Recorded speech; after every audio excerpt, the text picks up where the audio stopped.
Irmãos, quero saudar a todos nessa noite com a paz do Senhor Jesus. Amém? Meus queridos, para mim é uma grande honra estar novamente nesta casa de oração, nesta casa de adoração ao nosso Senhor, ao nosso Salvador. De fato, essa congregação já fez parte da área 2 e nós fizemos muitos trabalhos, principalmente de jovens, né? Nós íamos para cá, os irmãos iam para lá. Eu conheci aqui pessoas maravilhosas que moram no meu coração. Esse moço bem aqui, quando eu olho ele assim, eu sei que a gente não pode nesse período assim tá abraçando ninguém, né? Mas não aguento não. Pegar esse moço aí, dar aquele abraço mesmo que só crente sabe dar. Irmão, eu te amo, viu? Irmão Edson, você é uma bênção, irmão. Uma bênção. É um grande músico, mas acima de tudo, um humilde servo. Deus te abençoe, meu amado. Continue abençoando seu ministério e fico muito feliz em revê-lo e rever também aqui outros irmãos do nosso tempo, né? Irmão Josué, quero agradecer, eu conheci ele lá na Alemanha 2. Eu fui pregar lá, né? Conheci esse jovem, também um jovem obreiro, também uma honra, né, ter conhecido esse amado irmão e todos vocês, né? E quero agradecer a Deus pela vida do pastor Edivaldo Ferreira e da sua esposa, da sua família, pela confiança que deposita em nós para estarmos aqui. E ele também se congregou conosco na área 2, né? Então foi um companheiro de trabalho, muito atuante, uma pessoa muito séria, dedicada. Então eu agradeço a Deus também pela vida do vosso pastor. Trago um abraço do pastor Daniel Matos, a esta amada igreja, nosso pastor ali na área 2. Quero também dar um abraço a todos os irmãos que estão assistindo online esse culto, que Deus possa abençoá-los poderosamente. Amém? Meus irmãos, vamos abrir a nossa Bíblia para uma breve meditação. Vamos ler em 2 textos. O Josué me passou um texto, Marcos 16, verso 15. Vamos ler esse texto primeiro. Evangelho segundo escreveu São Marcos, capítulo de número 16, verso 15. Texto bem conhecido dos irmãos, diz assim o texto: e disse-lhes: ide por todo o mundo, pregai o evangelho a toda criatura.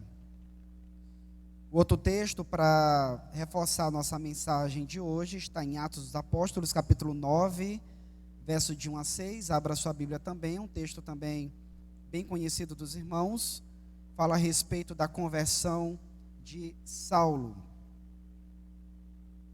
Capítulo 9 de Atos, verso 1. E Saulo, respirando ainda ameaças e mortes contra os discípulos do Senhor, dirigiu-se ao sumo sacerdote e pediu-lhe cartas para Damasco, para as sinagogas, a fim de que se encontrasse alguns daquela seita, quer homens, quer mulheres, os conduzisse presos a Jerusalém. Observe um texto: eles consideravam o cristianismo uma seita. Verso 3. Indo no caminho, aconteceu que, chegando perto de Damasco, subitamente cercou um resplendor de luz do céu. E caindo em terra, ouviu uma voz que lhe dizia: Saulo, Saulo, por que me persegues? E ele disse: quem és, Senhor? E disse o Senhor: eu sou Jesus, a quem tu persegues.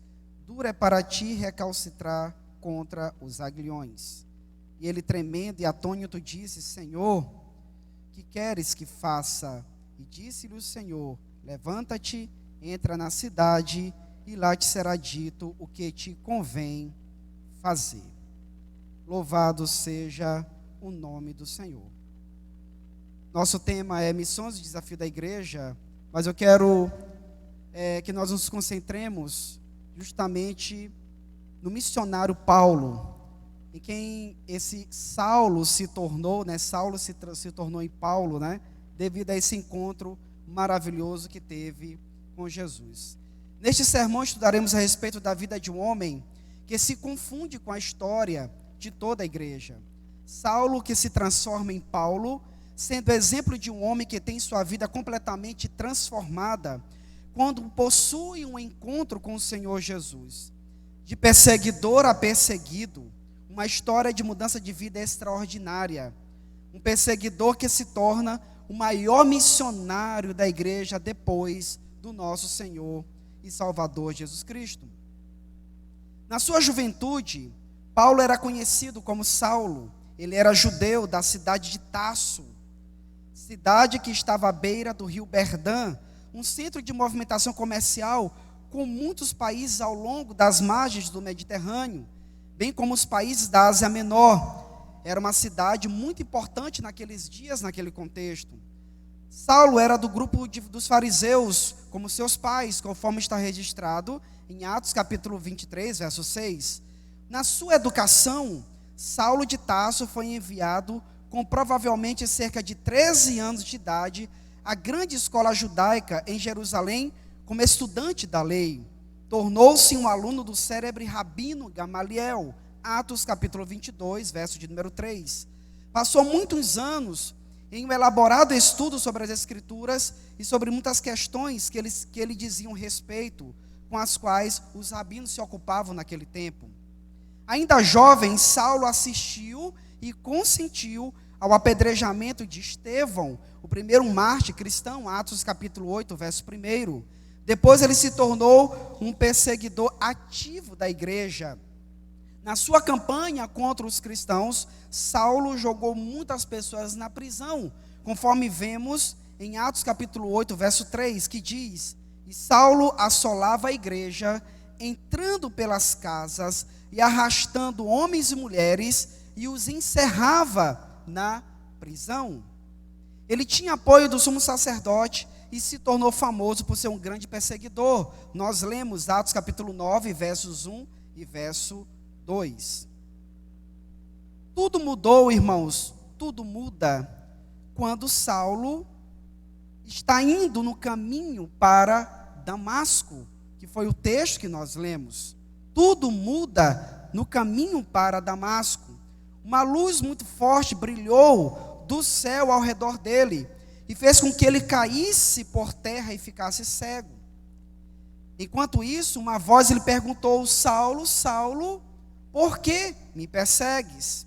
A resposta que recebeu deixou-o realmente surpreso e completamente apavorado. Eu sou Jesus, a quem tu persegues. Esse encontro mudou a vida de Saulo completamente. Deixa eu abrir um parênteses aqui rapidinho antes de continuarmos. Um dia uma luz apareceu para Saulo, e essa luz, irmãos, não era uma luz qualquer, absolutamente. Era a própria luz do Filho de Deus, agora ressurreto, vivo e poderoso, que fez Saulo cair por terra e tremer diante de uma voz poderosa. Um dia também tivemos esse encontro com Jesus. Quem já teve esse encontro com Jesus essa noite? Para ver quem está entendendo a mensagem. Eu não ouvi e não vi o braço de todos erguido. Vou perguntar de novo. Quem já teve um encontro com Jesus? Levante a sua mão e adore a Deus. Você já teve? Pois bem, pois esse encontro que você teve trouxe salvação, libertação, mudança de vida, alegria na sua alma. E é por isso que você está hoje aqui nesta casa de oração, adorando e glorificando o nome do Senhor, porque Ele teve piedade da vossa vida, porque Ele te amou, porque o Evangelho chegou até os teus ouvidos, e você creu, e você acreditou, e é por isso que você está aqui nessa noite. Louvado seja o nome do Senhor. Isso é motivo para você glorificar e exaltar o nome desse Deus, porque Ele salvou a tua vida, Ele veio ao teu encontro. Eu não sei como foi a tua conversão, não sei quem lembra, eu lembro da minha. Eu tinha 12 anos de idade. Eu estava no culto de quinta-feira, um culto de doutrina, lá na igreja Assembleia de Deus do João Paulo, da Rua da Cerâmica. eu tinha 12 anos de idade, naquela doutrina, naquela palavra de ensino, essa palavra entrou tão fortemente no meu coração, que na hora do convite eu não resisti ao chamado de Cristo, ao chamado do Senhor, e eu vim à frente, entreguei a minha vida ao Senhor, e até hoje estou na sua doce presença. Não sei como foi a sua conversão, mas você pode lembrar dela nesse momento e entender que Jesus te chamou para ser salvo, amém, mas também para proclamar o Evangelho de Cristo. Após esse encontro, Saulo aguardou 3 dias sem comer e sem beber, Atos capítulo 9, verso 9, se tornando esse ato provavelmente um ato de arrependimento, pois Ananias encontra Saulo em oração, Apocalipse 9, verso 11. Aliás, Atos 9, verso 11, desculpem, Atos. Sendo enviado por Jesus, Ananias impôs as mãos sobre Saulo, e ele tornou a ver, e foi cheio do Espírito Santo, e foi batizado. Atos capítulo 9, versos 17 a 19. Desse momento em diante, Saulo se tornou um homem diferente. Logo começou a pregar nas sinagogas, dizendo que Jesus era o Filho de Deus, Atos 9, verso 20. Mas, por conta dessa transformação inesperada, os próprios judeus tomaram conselho entre si para o matar, Atos capítulo 9, verso de número 23.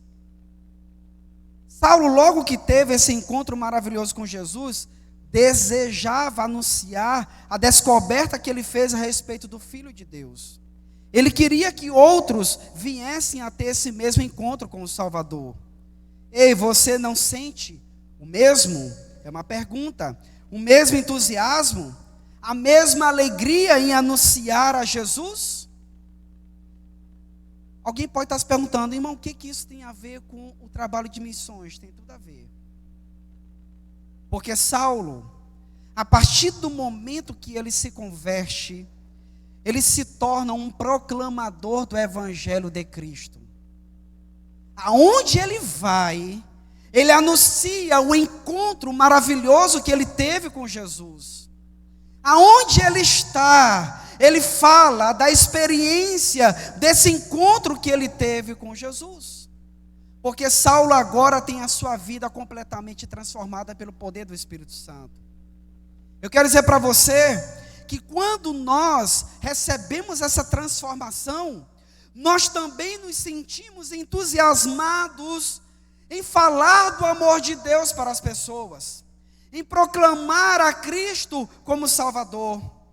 Se isso não está acontecendo com você, se você não sente o mesmo, eu digo para você, eu afirmo, tem alguma coisa de errado com você.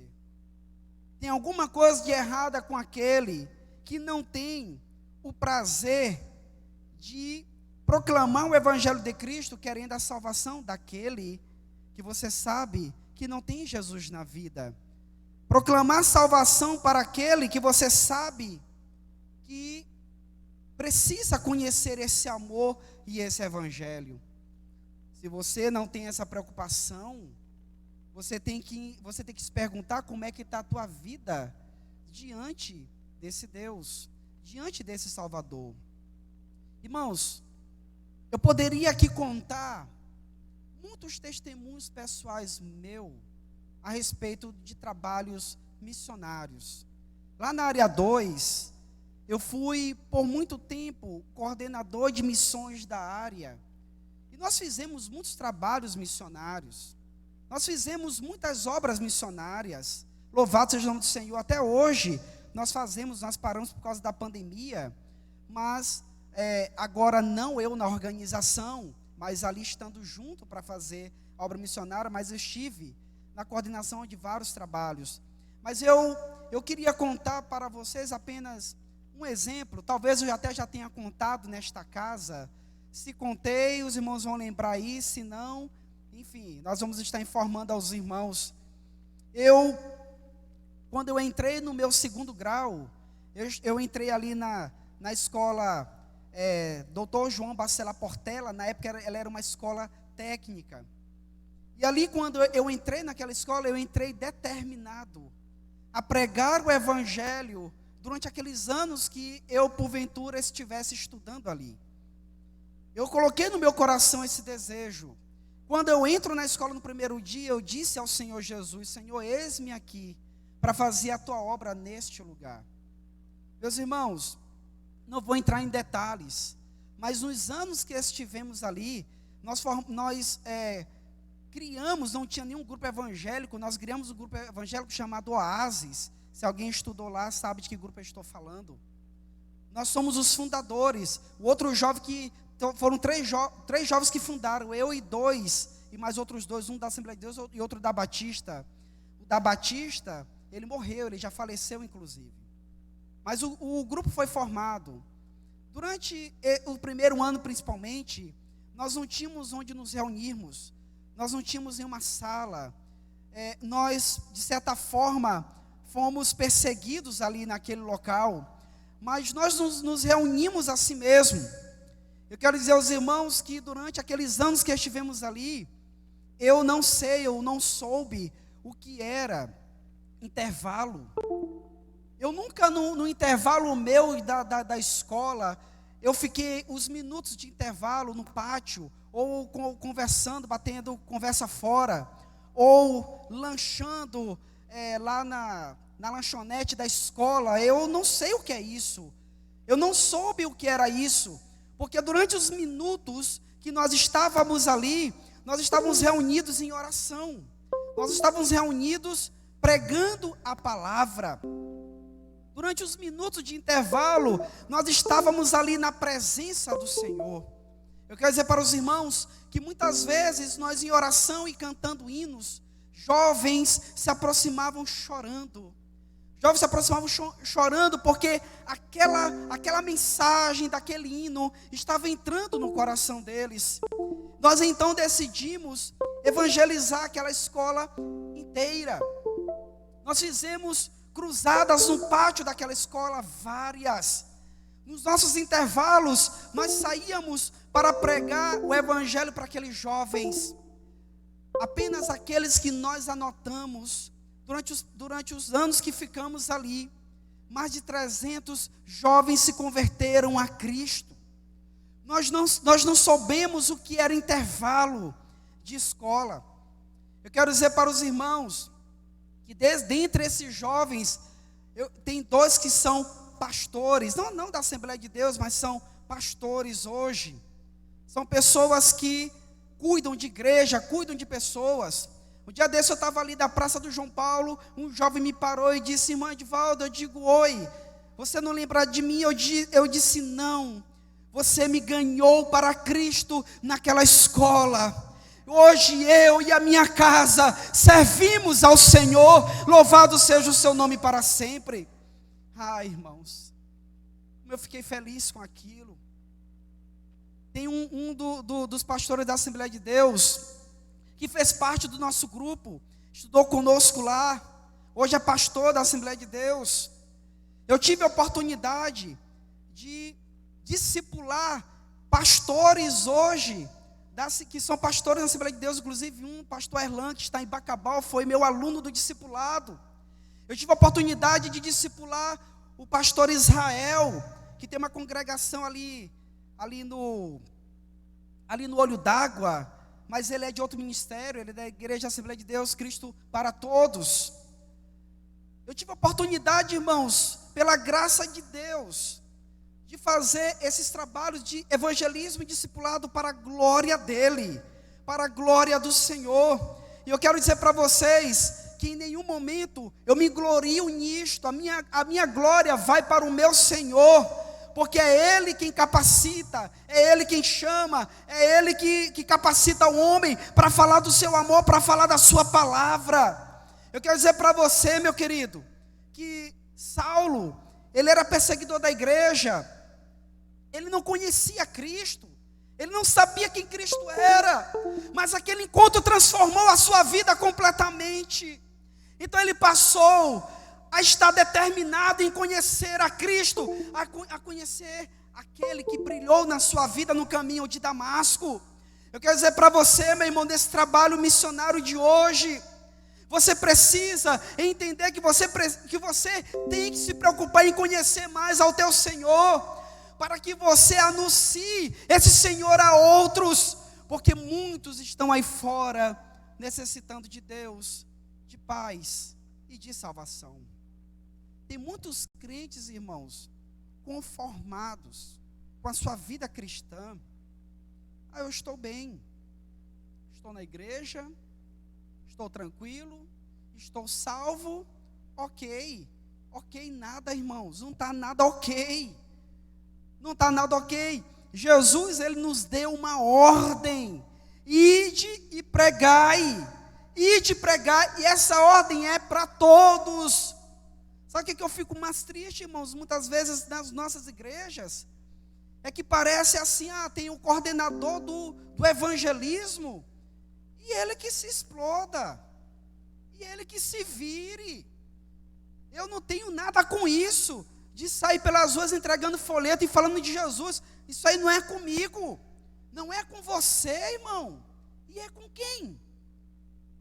Não é com a igreja, não é conosco.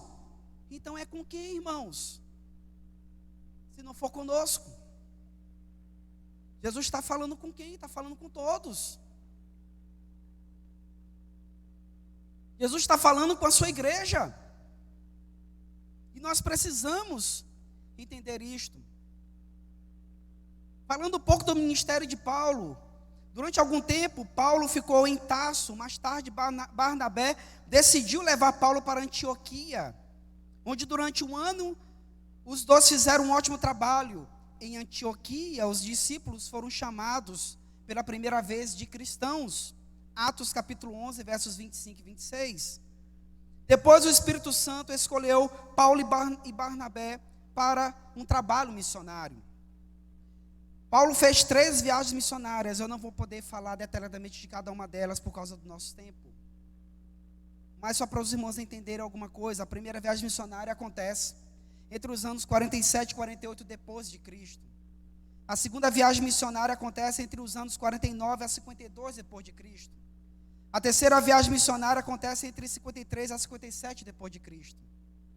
Sem entrar em detalhes a respeito dessas viagens missionárias, as viagens do apóstolo, lendo as escrituras, vemos o quanto ele sofreu, o quanto ele foi perseguido e foi preso por amor ao evangelho. Na primeira viagem missionária, por exemplo, Paulo foi apedrejado e arrastado pela cidade de Listra. Quase morre, mas sobreviveu. Logo na primeira viagem, foi apedrejado e arrastado pela cidade. Quase perde a vida. Mas Paulo continuou seu ministério. Na segunda viagem missionária, na cidade de Filipos, Paulo foi preso junto com Silas e colocado numa prisão. Os irmãos conhecem essa história, onde foram libertos milagrosamente, e o carcereiro se converte a Cristo. Atos capítulo 16, versos 25 e 26. Eles estão pregando o evangelho, foram presos, foram açoitados, estavam ali em sofrimento, mas em vez de reclamarem, eles cantaram e oraram a Deus. Em vez de eles murmurarem, eles estavam adorando a Deus. Eles não desistiram de confiar no seu Salvador. Muitas perseguições e oposições ocorreram também, irmãos, da terceira viagem missionária. Mas o evangelho crescia, muitos se convertiam e muitas igrejas eram instaladas. Aonde Paulo passava, meus irmãos, aonde ele passava, igrejas eram instaladas. Louvado seja o nome do Senhor. Falando um pouquinho aqui da prisão e morte de Paulo. Falando um pouquinho. Aliás, antes disso, deixa eu perguntar uma coisa para os irmãos. O irmão disse aqui, irmão Josué, que alguém orou: Jesus, que vem uma perseguição sobre a nossa nação. Eu ouso afirmar que esse cidadão não sabe nem o que ele está pedindo. Eu ouso afirmar isso. O cidadão não sabe nem o que ele está pedindo. Nenhum de nós aqui sabe o que é sofrer por evangelho. Nenhum de nós. Eu afirmo. Nenhum de nós sabemos o que é sofrer pelo evangelho de Cristo. E sabe o que é pior? Muitos cristãos, por causa de pequeninas perseguições, blasfemam, murmuram, se voltam contra Deus. Infelizmente. Irmãos, sabe qual é o evangelho que está predominando na maioria das igrejas? É o evangelho do oba-oba, literalmente. É o evangelho do oba-oba. É o evangelho do sucesso. É o evangelho da felicidade apenas. É o evangelho que você tem que estar bem o tempo inteiro. Tem igrejas que inclusive afirmam que se você está sendo perseguido, ou se você não está bem, tem alguma coisa errada com você. Já ouviram essa palavra? Tem alguma coisa errada com você? Não. Crente não é para ser perseguido, não. Crente não é para sofrer de jeito nenhum. Não, eu não aceito. Ah, é? E se Paulo seguisse essa doutrina? E se Paulo seguisse esse evangelho fajuto? Hein? E se Paulo seguisse esse evangelho? Me digam. Ele teria desistido logo da primeira perseguição. Não, esse não é evangelho que eu quero viver. Evangelho de perseguição, de luta, de prisão, de açoites, de apedrejamento. Não, esse não é, eu não quero. Não, esse evangelho eu não quero, não. Deus me livre. Ah, é? Não, hoje é só oba-oba. É o evangelho da alegria, do sucesso. Tudo tem que estar bem, minha empresa, minha vida, minha casa. Tudo tem que estar maravilhoso. Se não tiver, tem alguma coisa errada, eu estou pecando, ou eu fiz alguma coisa de errado. Está escrito isso na palavra de Deus? Está escrito isso no evangelho? E sabe o que é mais triste? Que muitos estão seguindo, me perdoem, esse lixo. Muitos estão seguindo esse lixo. Irmãos, eu não sou contra se pregar vitória, alegria, cura, restauração, de forma alguma. Eu também prego. Às vezes o Senhor me dá uma palavra, eu vou para uma igreja pregar. Às vezes o Senhor me dá uma palavra de fortalecimento à igreja, uma palavra de fato ali, pessoas que estão sofrendo, uma palavra de ânimo, uma palavra de vitória. Eu prego, irmãos. Mas eu tenho que entender que o evangelho não é só isso, irmãos. Não é essa a essência do evangelho. Olha o exemplo de Jesus. Quem concorda que Jesus é o nosso maior exemplo? Quem concorda com isso? Levante a sua mão. Quem concorda que Jesus é o nosso maior exemplo? Você concorda? Concorda mesmo? Jesus não tinha nem onde repousar a cabeça. Nem onde repousar a cabeça ele tinha. Jesus foi perseguido o tempo inteiro no seu ministério. Os fariseus queriam matá-lo o tempo todo, os doutores da lei. Olha como Jesus morreu, irmãos, crucificado. A pior morte daqueles dias. A morte mais dolorida. A pior morte que existia naquele contexto. Ele fez isso por amor a mim, por amor a você. Ele fez isso por amor a nós. Aí alguém diz assim: não, ele sofreu para que eu não sofresse. Onde é que está escrito isso? Jesus diz assim, olha, cada um vai ter que pegar a sua cruz e me seguir, a decisão é sua. Você pensa que vai ser moleza? Aí tem cristãos aí mundo afora, foi lido aqui um relatório, tem cristãos mundo afora aí que não pode andar com uma Bíblia na mão. Tem lugares aí que não tem uma igreja para ninguém se congregar. Tem lugar aí que as famílias não podem se reunir, mesmo em família, para adorar a Deus. Ou quando fazem, fazem tão escondidos, porque ninguém pode ver, porque são presos, ou mortos, são decapitados. E aí? Se fosse instalada uma lei no Brasil agora, como alguém orou aí, perseguição, igrejas fechadas, quem a gente vê com alguém com Bíblia na mão vai ser preso. Quem a gente vê na rua pregando o evangelho vai ser preso e poderá ser morto. E aí, que tipo de crente você seria? Que tipo de cristianismo você iria seguir? Que tipo de comportamento você teria a partir de agora? Porque virou moda ultimamente, eu sou gospel. Ah, é? Eita, olha que coisa linda. Tu é gospel? Eu sou do tempo que as pessoas diziam que elas eram protestantes. Elas eram crentes. Não, eu sou gospel. Ah, é gospel? O que isso significa?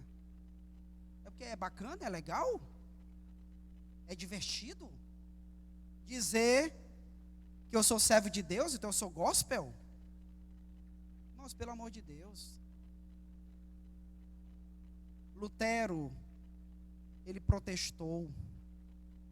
As igrejas que surgiram pós-Lutero protestaram, não ficaram calados. Protestaram contra o pecado, protestaram contra tudo que havia de errado no mundo. E sabe o que acontece? Muitos crentes hoje, para serem bacanas, estão calados. Ah, não, eu não posso falar não, porque eu posso ser preso ou eu posso ser processado. Ah, é? Estão calados, estão quietos, não podem mais falar contra o homossexualismo, não podem mais falar contra a prostituição. Mas que igreja nós vamos nos tornar daqui a alguns anos, se continuar desse jeito? A gente não pode mais falar. Eu ainda me encontro no grupo dos protestantes. Uma vez um aluno me questionou lá na turma, eu dou aula, me questionou na turma, ele era homossexual, ele me questionou se eu era homofóbico. Aí eu perguntei para ele, o que você entende por homofobia? Ele não soube me responder. Sabe por que ele não soube me responder? Porque você fala sem conhecimento, você vai na onda da maioria, você nem entende o que é isso. Eu disse para ele, eu sou contra os atos e as atitudes. Você como pessoa, você como ser humano, eu amo em Cristo e quero que o Senhor Jesus te liberte. Eu amo você na pessoa bendita de Jesus Cristo. Agora eu não posso concordar com tuas atitudes. Somos um país livre ou não? Eu perguntei a ele. Ele disse sim. Então você concorda comigo que como um país livre e democrático que nós vivemos, você vai concordar comigo que eu posso ser contra as tuas atitudes. Eu não estou sendo contra você, mas contra as atitudes. Eu sou livre para isso, sim ou não? Ele disse sim. Eu perguntei para ele, você então acha que isso é homofobia? Ele disse não. Eu digo, pois é, procure estudar e saber o que é isso. As pessoas não têm nem conhecimento, irmão Edson, sobre esses temas. E não sabem nem confrontar as pessoas com amor, irmãos, com respeito, com amor, não agredindo, não xingando. Se você agredir e xingar, aí você está praticando homofobia. Se você xingar, se você agredir, se você matar, é outra situação. Não estou falando disto. Mas fale com amor. Eu já ganhei homossexuais para Jesus. Já ganhei falando com amor, com respeito, com carinho. Ele entendendo que eu estava ali como alguém que estava pregando a respeito do amor de Cristo para ele. Agora, alguém vai me perguntar, eu vou ficar calado e dizer, até que é bacana. É isso que nós crentes vamos dizer, mas vamos afirmar que é bacana. Você acha bacana? Você acha legal? Irmãos, precisamos entender o que é protestar nesse sentido. Paulo, ele não se calou em nenhum momento, nem que o que ele pregasse ou que ele falasse levasse ele à morte. Ele não se calou, de jeito nenhum. A prisão e morte de Paulo. Na segunda carta de Paulo a Timóteo, ele prevê a sua morte. E antes disso, o desejo de rever alguns amigos e irmãos, como o próprio Timóteo e Marcos. Ele tem um amigo que está com ele, Lucas, estava com ele naquele momento. Paulo chega a dizer que foi desamparado por todos naquele momento. Paulo diz, olha, eu fui desamparado por todos. Está na segunda carta de Paulo ao Timóteo, capítulo 4, verso 16. Apenas o Senhor lhe deu conforto naquele momento difícil. Ele, Paulo, sofreu por amor a Cristo até o último dia de sua vida. Uma grande parte dos historiadores cristãos afirmam que Paulo foi retirado de um calabouço em Roma, porque ele teve a prisão domiciliar dele, mas ele saiu da prisão domiciliar e foi colocado num calabouço nos últimos dias de sua vida. E ele foi colocado lá, irmãos, para a execução.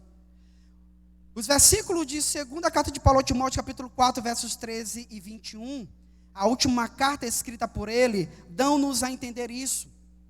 Pois naquele úmido lugar, o apóstolo se sentia muito frio e aguardava receber sua capa antes do inverno.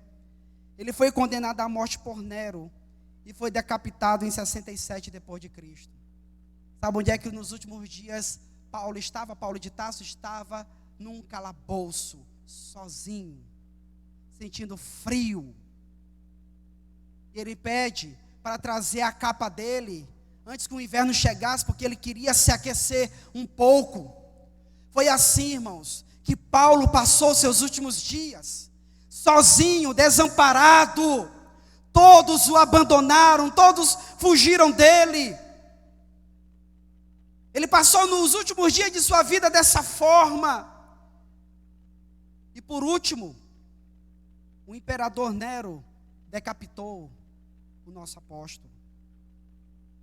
Eita, irmãos, alguém podia dizer assim, eita, esse homem, que triste fim. Não, irmãos, Paulo se alegrava em saber que ele iria se encontrar com o Senhor Jesus um dia.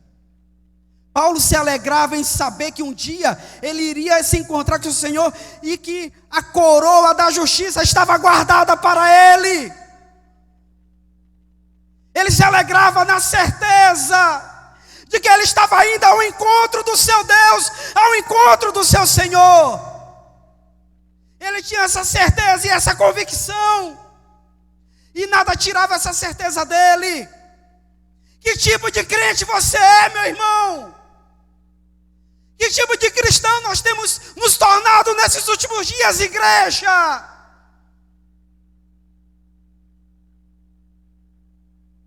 Você precisa compreender do porquê você foi chamado. Você foi chamado para protestar contra esse mundo, contra o pecado. Você foi chamado para ser uma testemunha viva de Cristo e do Evangelho. Você precisa abrir a sua boca e proclamar o amor de Cristo às pessoas que estão à sua volta.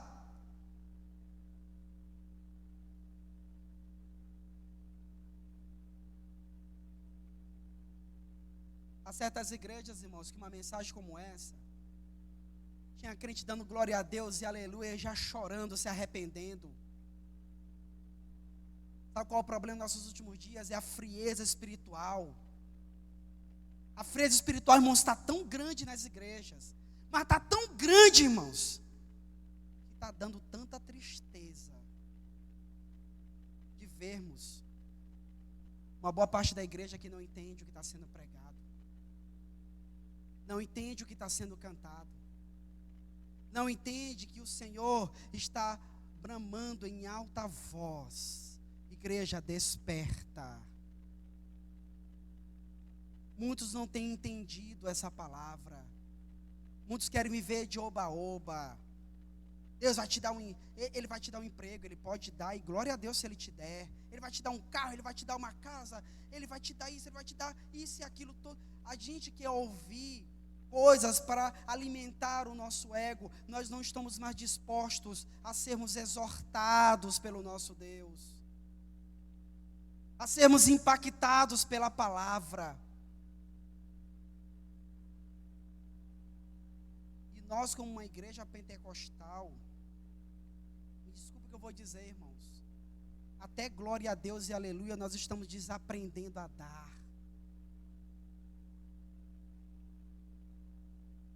Porque hoje tem pessoas que têm vergonha de, no culto, dar glória a Deus. Tem gente que tem vergonha de, no culto, levantar as suas mãos aos céus e adorar aquele que é digno, aquele que merece. É muito triste, irmãos. Mas eu dou glória a Deus, porque o Senhor não muda. Você pode até mudar, os tempos podem até mudar, inclusive a igreja pode até mudar, mas o Senhor da igreja não muda. Ele é o mesmo, ontem, hoje e para sempre. Para concluir, tinha umas coisas para falar, mas devido ao horário, vamos partir para a conclusão. Paulo dá um grande exemplo de cristão desde a sua conversão no caminho de Damasco. Atos 9, nós lemos. Desde então a sua vida, assim como aquela luz vista naqueles dias, brilha no meio dos homens de forma intensa. Até hoje,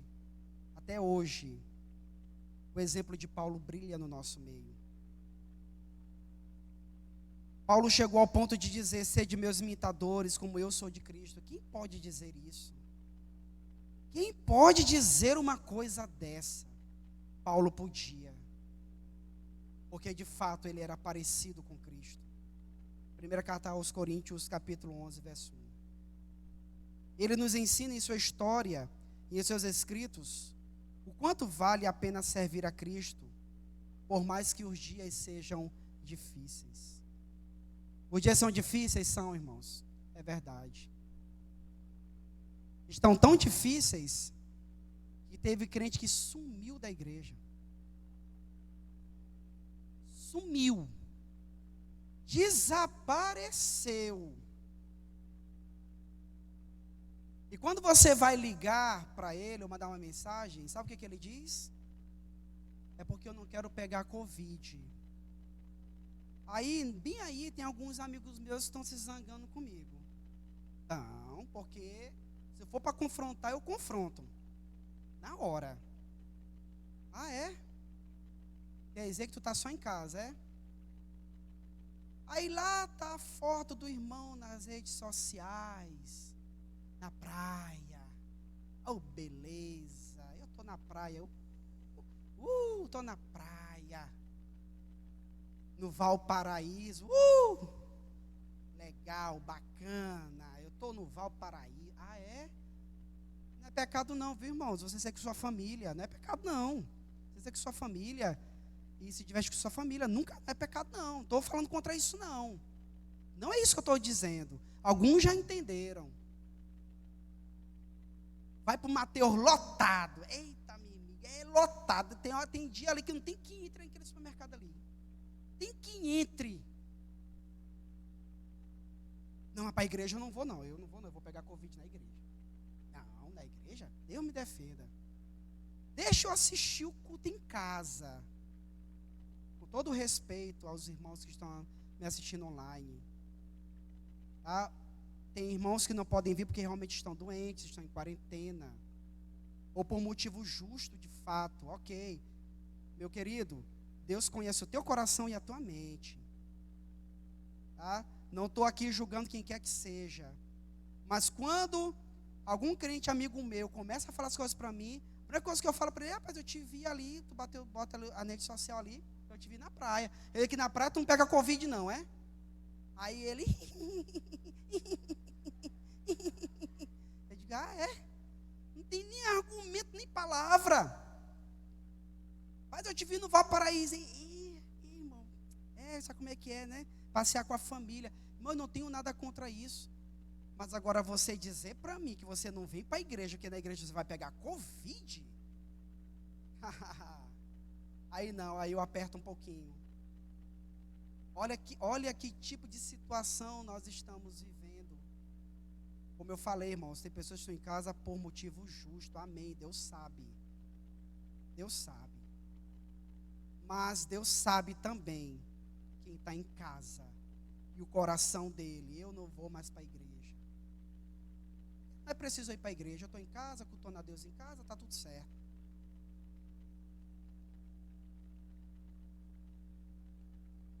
Quanto você está disposto a fazer para ver a glória de Deus em sua vida? Quanto? Você está disposto a pregar o evangelho? Será? Você está disposto a cumprir o ID de Jesus? A ser uma testemunha de Cristo? Missões não são realizadas apenas em outras cidades, estados ou países, irmãos. Não, também, mas não é só isso. Você pode ser um grande missionário na sua igreja. Você pode ser um grande missionário no seu bairro. Você pode ser um grande missionário na sua casa. Você pode ser um grande missionário onde você estiver. Resta saber se você quer pagar o preço para isso. Fique de pé comigo um minuto, em nome de Jesus.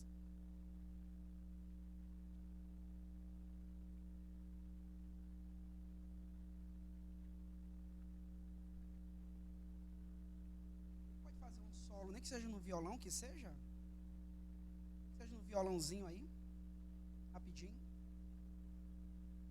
Meu querido, nós vamos orar neste momento, mas antes de orar, eu não concluo mensagem nenhuma minha, sem fazer um convite àqueles, se porventura houver em nosso meio, alguém que não é crente ainda, alguém que não é protestante ainda, alguém que ainda não entregou a sua vida a Cristo de verdade.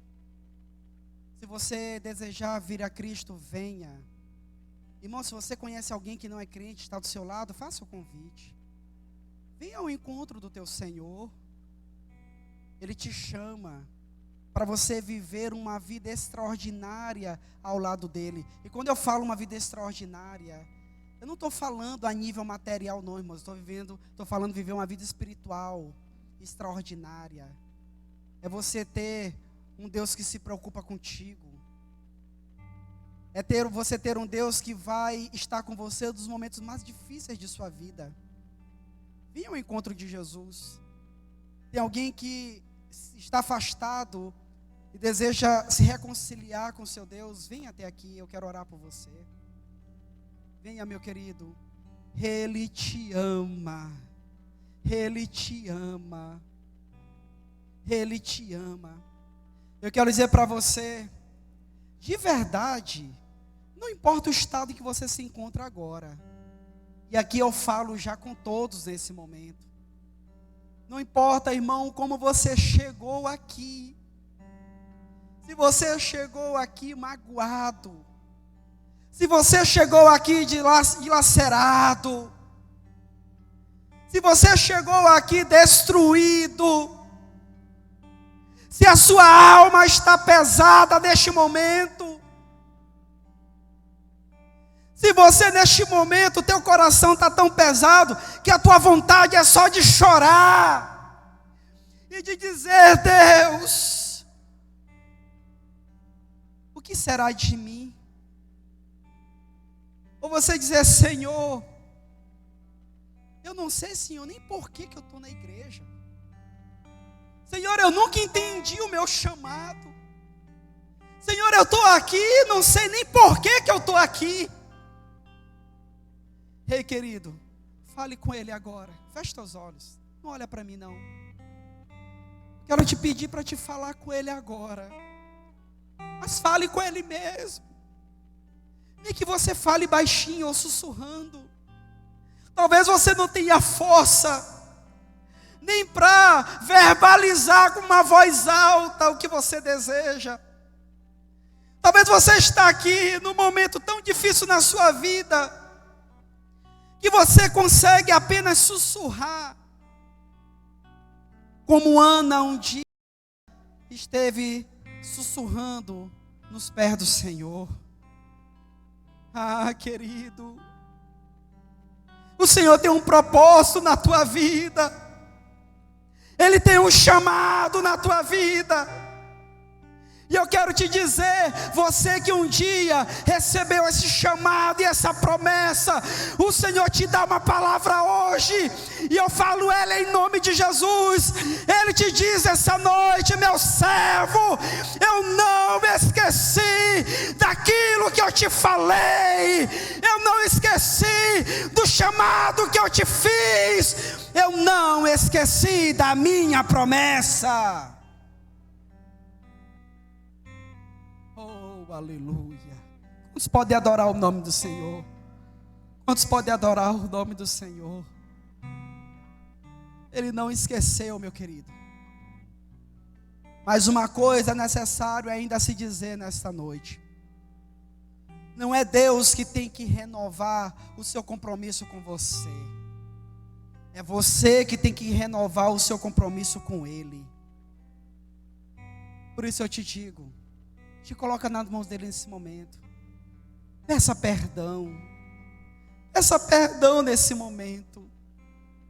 Diga: Senhor, eu te peço perdão, Pai, pela minha negligência, pelas minhas falhas, pelos meus erros, pela minha frieza espiritual, pela minha falta de compromisso. Ore a Deus. Senhor Deus, aqui está, Senhor, o teu povo e a tua igreja. Ah, Senhor. Ah, Deus. Senhor, estamos vivendo dias maus, Senhor. Estamos vivendo dias difíceis, Deus. Ah, Pai, muitos estão te esquecendo. Muitos estão esquecendo as tuas promessas. Muitos estão esquecendo a tua palavra. Muitos estão esquecendo a tua igreja. Ah, Pai, aviva o teu povo. Renova a tua igreja. Renova a tua igreja. Renova a tua noiva. Renova o teu povo. Aquece esse coração de novo. Ei, sinta o calor do Espírito Santo nessa noite dentro de você. Oh, o Espírito, entre nesse coração e aqueça essa alma. Aqueça essa vida, Deus, neste momento. Senhor, derrama do teu bálsamo. Sara as feridas. Sara as feridas nessa noite. Renova o teu filho e a tua filha. Ó Deus, para que ele e ela te ame, Senhor, verdadeiramente ame a tua palavra e ame a tua obra. Que esses servos sejam missionários aonde eles estiverem, e que eles continuem, Senhor, contribuindo com esta obra com amor e dedicação. Eu oro a Ti e te peço estas bênçãos, no nome de Jesus. Dá um toquezinho no irmão que está ao seu lado, já que você não pode abraçar. Vem do teu lado e diga assim: meu irmão, você é uma bênção. Toque nele aí. Toque nele e diz: meu irmão, você é uma bênção. Meu irmão, você é uma bênção. Você é uma bênção. Você é uma bênção. Aleluia. Muito obrigado, queridos. Que Deus abençoe. Desculpe o tempo se passou um pouquinho. Vou passar a palavra para o dirigente. Deus abençoe a todos. Obrigado pela oportunidade.